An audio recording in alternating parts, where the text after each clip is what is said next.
Bonjour à tous, j'espère que vous allez bien. Boba Fett est de retour dans sa nouvelle série, le livre de Boba Fett. Le premier épisode est arrivé le 29 décembre sur Disney+, et je vous propose de découvrir mon avis sur celui-ci aujourd'hui. Avant de commencer, sachez qu'il y aura une partie sans spoiler et une partie avec spoiler. Mais ne vous inquiétez pas, je mettrai un chapitrage et je vous préviendrai avant que je ne passe au spoiler. En fait, ce n'est pas moi qui vous préviendrai en réalité. Ce cher Gandalf est de retour de vacances et est prêt à reprendre du service. Apparemment, il était parti faire la fête chez les semi-hommes. Quoi qu'il en soit, sachez que vous n'avez rien à craindre. Sur ce, débutons avec la partie sans spoiler. Eh bien, pour moi, nous avons là un très bon début de série, fort plaisant à suivre, visuellement magnifique, et qui pose les bases comme il se doit. Le charme et la magie de Star Wars, et surtout l'esprit de la trilogie originale, sont au rendez-vous. Le monde criminel fait partie de ce que je préfère dans Star Wars, donc vous vous en doutez, je suis ravi que nous ayons une série qui nous plonge en plein dedans. Nous raconter ce qui est arrivé à Fett après le retour du Jedi, tout en continuant d'écrire son histoire dans le présent, est une très bonne idée selon moi, et j'ai envie de découvrir la suite de ces deux aventures. Aucune ne me fait me dire que je désire plus la voir que l'autre, et tant mieux. Comme nous avons pu le constater dans ce Mandalorian, Boba Fett et Fennec Shand forment un duo redoutable. Cela nous annonce du bon pour la suite, et j'ai hâte d'en voir plus. À part cela, on a très peu d'informations sur la suite de la série, et je pense que c'est ce qui fait sa force pour le moment. Il reste à voir où tout cela nous mènera. Seul bémol, la durée. Je trouve que c'est un peu court pour un début, et j'espère que les prochains épisodes seront plus longs. Passons maintenant aux spoilers. Avant cela, je tiens à préciser qu'il est possible que je spoile des éléments des deux premiers opus de la trilogie de comics sur l'Aube écarlate dans mes vidéos sur cette série. En tout cas, sachez que ce sera bel et bien le cas dans cette vidéo. Donc, si vous n'avez pas au moins lu le prélude et les 5 numéros de la mini-série de comics War of the Bounty Hunters et que vous désirez garder la surprise, je vous conseille de quitter la vidéo. À toi de jouer, Gandalf. Comme je l'ai dit plus tôt, malgré que ce soit un peu court, je trouve que nous avons un très bon début de série. On commence d'ailleurs très fort avec un flashback nous montrant Kamino, et ensuite Geonosis quand Boba tenait le casque de son défunt père. Plutôt inattendu, mais un petit plus qui fait grandement plaisir. Nous découvrons également comment Boba Fett a échappé au Sarlacc. Comme dans l'univers légende, il a réussi à s'en sortir par lui-même.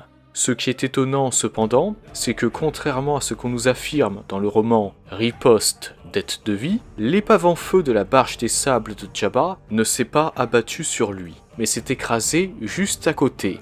D'après ce roman, le Sarlacc avait d'ailleurs été blessé à ce moment-là. Mis à part ce petit détail, je n'ai pas vu de contradiction avec la trilogie Riposte. Les Jawa lui ont volé son armure et l'ont laissé sur place, comme la trilogie le laissait penser. Nous avons donc enfin le fin mot de l'histoire à ce sujet. Il ne restait ensuite plus qu'à savoir ce qui lui était arrivé entre le retour du Jedi et The Mandalorian. N'oublions pas que 5 ans les séparent. Boba Fett a donc sans doute de nombreuses aventures à raconter par l'intermédiaire de ces fameux cauchemars. Une brillante idée pour nous faire découvrir son passé, selon moi. Et cet épisode nous en a d'ailleurs montré plus. Comme pouvait le laisser penser sa tenue de pillard Tusken dans The Mandalorian, Boba Fett a été fait prisonnier par les Tusken. Sa victoire sur la créature à 6 membres apparue dans l'épisode a d'ailleurs attiré l'attention du chef de la tribu qui, contrairement à ses camarades, n'a pas été dupe et savait que l'enfant n'avait pas tué le monstre malgré ses dires. En parlant de cette créature, je suis très satisfait de l'apparence de celle-ci. Comme je viens de le dire, elle a vraiment l'allure d'un monstre qu'on pourrait rencontrer dans un cauchemar. Au passage, quand je vous disais tout à l'heure qu'on retrouve l'esprit de la trilogie originale, je pense notamment à cette créature puisque celle-ci fait fortement penser aux bestioles qu'on peut voir sur un plateau de Dejarik dans la trilogie originale. Mais revenons à nos Bantha. Je me demande si les autres Tusken ne finiront pas par constater que Boba est un atout des plus utiles pour eux. Il ferait alors de lui l'un des leurs, ce qui expliquerait sa tenue dans The Mandalorian, ainsi que ses armes, un fusil cycleur et un bâton Gaderfi. N'hésitez pas à me donner votre avis. Du côté du présent, après son passage dans le spa polynésien, si vous ne voyez pas à quoi je fais référence, je vous conseille d'aller dans la description de la vidéo, Boba Fett débute sa vie de seigneur du crime et a pour objectif de régner avec respect. On constate qu'il a encore du chemin à faire, mais je suis curieux de voir comment il va gérer son nouvel empire et surtout comment il va passer psychologiquement de chasseur de primes à seigneur du crime. Quoi qu'il en soit, une chose est sûre, de nombreux ennemis se dresseront sur sa route. Et d'ailleurs, en ce qui concerne les mystérieux individus qui les ont attaqués, à mon avis, soit ce sont les hommes de Monsieur le maire de Mos Espa, Mok Chase, qui a envie de montrer à Fett qui commande. L'agression a eu lieu à Mos Espa, donc ce n'est pas impossible. Ce serait dans ce cas la fameuse délégation à laquelle faisait référence le majordome. Soit c'est le retour d'un vieil ennemi de notre cher Boba. Et c'est maintenant que je vais vous parler de War of the Bounty Hunters. Je trouve que leur tenue a un petit côté aube écarlate, et elle me fait penser à celle que vous voyez à l'écran. La tenue rouge des soldats Kochi de Bestoun et Dark Vador ont dû affronter dans le 15e numéro de la série de comics de ce dernier.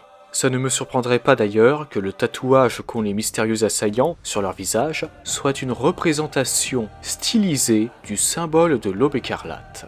Du peu qu'on en voit, cela pourrait représenter un cercle.